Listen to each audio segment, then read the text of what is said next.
So, as I was saying, the attack in France, of France, I should say, by the Germans was highly successful, attacking through the Ardennes, and as a result, the the French, the Belgians, and others are pushed back. The British who are there to help are pushed back, and are basically fleeing for their lives.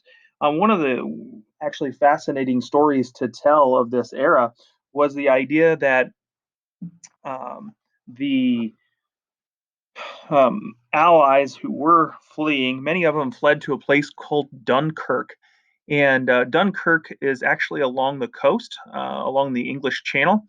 And in a 10-day operation called Operation Dynamo, 338,000 Allied troops are saved. It's actually a really, really fascinating story.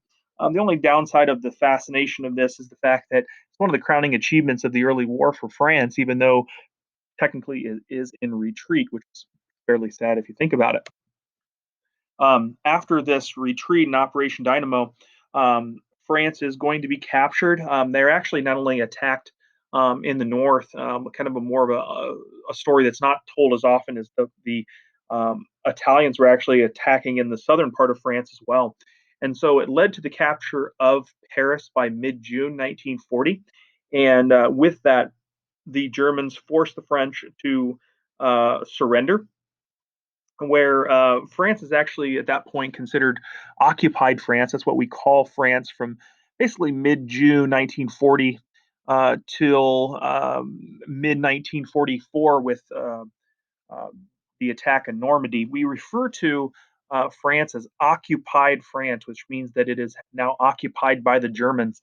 And so the French are in the war, but really they're not. There are French troops who are still being helped or helping in the cause. A unit called the Free French Military Forces, which were led by a man named Charles de Gaulle, Free French Military Forces.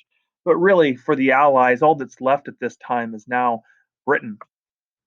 Luckily for the British, they did have a new leader at the time. The former prime minister, if you remember his name, Neville Chamberlain, was forced to step down because he kept appeasing Hitler.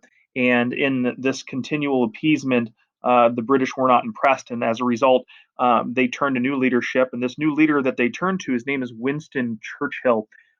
Winston Churchill goes down as a classic British leader, not just because of his leadership during World War II, but specifically because of his leadership during World War II as a promoter of Britain not surrendering. We will never surrender, kind of the attitude, and he instills that attitude in the British people, which they needed at the time, especially because Hitler is now setting his eyes on the prize of Britain.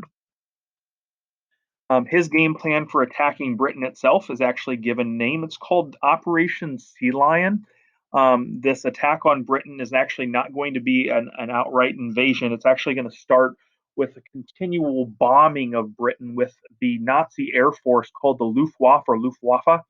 And they're going to do this as long as they need to. It actually lasts for just about a year. It's actually called the Battle of Britain, where we say Battle of Britain, but really that's not like hand-to-hand combat. It's actually planes that are flying over in bombing raids, and British planes that are trying to stop this from happening.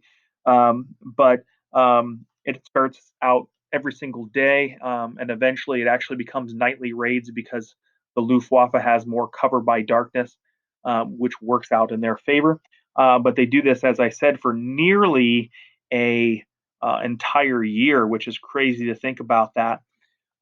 To their credit, the British did or were able to help defend themselves with their air force called the RAF or Royal Air Force, as well as due to the fact that they had a hold of a device called the Enigma, which was a German code machine. And this Enigma, this German code machine, allowed them to decode German messages. The only difficulty was is not letting the Germans know that they had this device, so that worked out in their favor. But by knowing where the attacks were going to occur, it does help them in their defense purposes. And the result is that the Germans are able to withstand the Battle of Britain. We will finish up our notes for today with video number